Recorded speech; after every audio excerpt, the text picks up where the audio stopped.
നമസ്കാരം.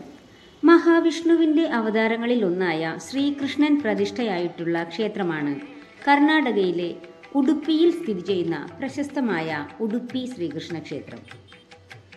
ദക്ഷിണേന്ത്യയിലെ പ്രശസ്തമായ തീർത്ഥാടന കേന്ദ്രമാണ് ഈ ക്ഷേത്രം. ആയിരക്കണക്കിന് ഭക്തരാണ് ഓരോ ദിവസവും ഈ ക്ഷേത്ര നഗരിയിൽ എത്തുന്നത്.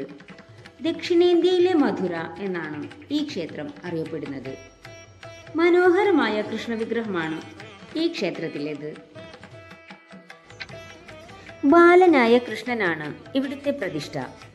സന്ദർശകർക്ക് വിഗ്രഹം നേരിട്ട് കാണാൻ സാധിക്കുകയില്ല. നവഗ്രഹ കിറ്റികി എന്ന 9 ദ്വാരങ്ങളുള്ള ജാലകത്തിലൂടെയാണ് വിഗ്രഹം കാണാൻ സാധിക്കുക. 13ാം നൂറ്റാണ്ടിലാണ് ഈ ക്ഷേത്രത്തിന്റെ നിർമ്മാണം നടന്നതെന്ന് കരുതപ്പെടുന്നു. സാധാരണ ക്ഷേത്രങ്ങളിൽ വിഗ്രഹ ദർശനം കിഴക്കോട്ടാണ്, എന്നാൽ ഇവിടുത്തെ വിഗ്രഹ ദർശനം പടിഞ്ഞാറോട്ടാണ്. ഈ ക്ഷേത്രത്തിന്റെ ഐതിഹ്യമനുസരിച്ച് ശ്രീകൃഷ്ണന്റെ വലിയൊരു ഭക്തനായിരുന്നു കനകദാസൻ. താഴ്ന്ന ജാതിയിൽപ്പെട്ടയാളായതുകൊണ്ട് കനകദാസന് ക്ഷേത്രത്തിൽ പ്രവേശനം അനുവദിച്ചിരുന്നില്ല.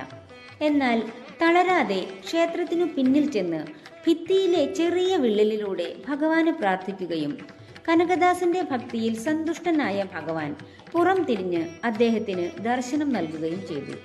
അങ്ങനെയാണ് ഈ ക്ഷേത്രത്തിലെ വിഗ്രഹത്തിന്റെ ദർശനം പടിഞ്ഞാറോട്ടായി മാറിയത്.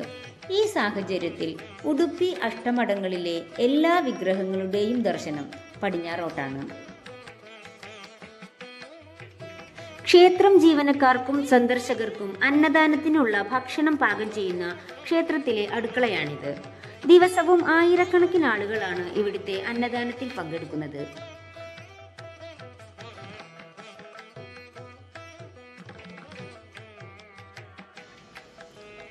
മാധവ സരോവർ എന്നറിയപ്പെടുന്ന ക്ഷേത്രക്കുളമാണിത്. 16ാം നൂറ്റാണ്ടിൽ ശ്രീ രാഘവേന്ദ്ര തീർത്ഥയാണ് കുളത്തിന് നടുവിൽ കാണുന്ന മണ്ഡപം നിർമ്മിച്ചത്. മുൻപ് ഈ കുളം അനന്ത തീർത്ഥ എന്നാണ് അറിയപ്പെട്ടിരുന്നത്. ഉഡുപ്പിയിലെ അഷ്ടമഠങ്ങൾ എന്നാൽ ഉഡുപ്പി പട്ടണത്തിൽ സ്ഥിതി ചെയ്യുന്ന 8 ആശ്രമങ്ങളാണ്. സന്യാസി മാധവാചാര്യയാണ് ഈ ആശ്രമങ്ങൾ സ്ഥാപിച്ചത്. ഈ 8 ആശ്രമങ്ങളും ഉഡുപ്പി ശ്രീകൃഷ്ണ ക്ഷേത്രത്തിന് ചുറ്റുമായിട്ടാണ് സ്ഥിതി ചെയ്യുന്നത്. ശ്രീകൃഷ്ണ ക്ഷേത്രത്തിലെ ഭരണം, ആചാരങ്ങൾ, വഴിപാടുകൾ എന്നിവയുടെ ചുമതല ഈ അഷ്ടമഠങ്ങൾക്കാണ്. 2 വർഷത്തിലൊരിക്കലാണ് ഇവിടുത്തെ ഉത്സവം നടക്കുന്നത്. പര്യ ഉത്സവം എന്നാണ് ഈ ഉത്സവം അറിയപ്പെടുന്നത്.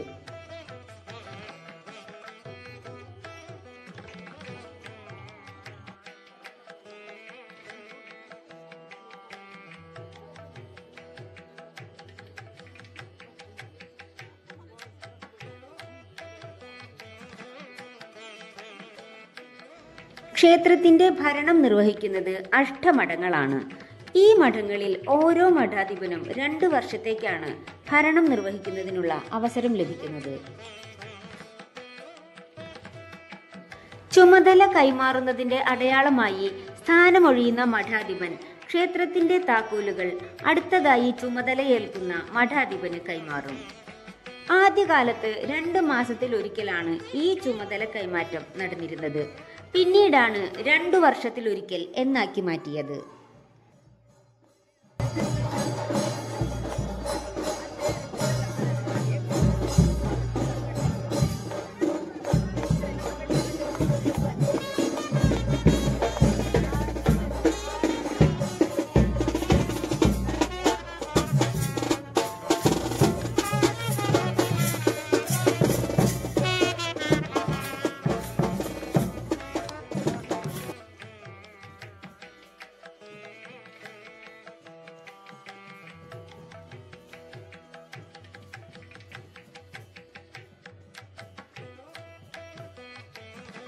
വാർഷിക ബ്രഹ്മരഥോത്സവമായ സുവർണോത്സവം അഥവാ ചൂർണോത്സവം ആണ് ഈ കാണുന്നത്.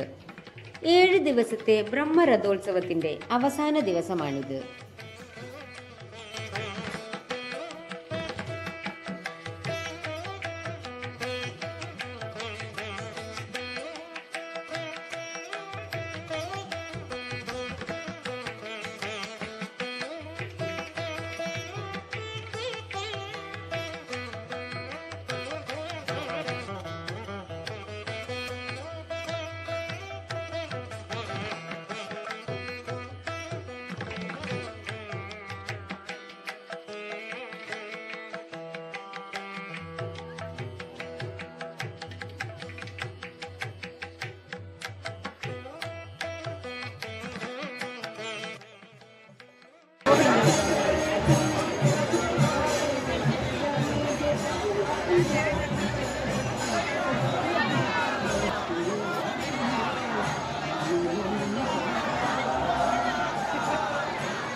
ശ്രീകൃഷ്ണ ക്ഷേത്രത്തിന്റെ നേരെ എതിർവശത്തുള്ള ക്ഷേത്രമാണ് ചന്ദ്രമൗലീശ്വര ക്ഷേത്രം. ഐതിഹ്യങ്ങൾ പറയുന്നത് ഒരിക്കൽ ചന്ദ്രദേവൻ ദക്ഷ പ്രജാപതിയാൽ ശപിക്കപ്പെട്ടു എന്നാണ്. ഈ ശാപത്തിൽ നിന്ന് മോചിതനാകാൻ ചന്ദ്രദേവൻ ചന്ദ്രപുഷ്കരണി എന്ന കുളത്തിന്റെ തീരത്ത് ശിവനെ തപസ് ചെയ്യുകയും ചന്ദ്രന്റെ തപസ്സിൽ തൃപ്തനായ ശിവൻ പ്രത്യക്ഷപ്പെട്ട് ദക്ഷ പ്രജാപതിയുടെ ശാപത്തിൽ നിന്ന് ചന്ദ്രനെ മോചിപ്പിക്കുകയും ചെയ്തു. അങ്ങനെയാണ് ശിവന് ചന്ദ്രമൗലീശ്വര എന്ന പേര് വന്നത്. ശിവനെ ബഹുമാനിക്കുന്നതിനായി നിർമ്മിക്കപ്പെട്ട ക്ഷേത്രമാണ് ചന്ദ്രമൗലീശ്വര ക്ഷേത്രം. ലോകത്തിലെ ആദ്യത്തെ നവരത്ന രഥം സൂക്ഷിച്ചിരിക്കുന്നത് ഇവിടെയാണ്.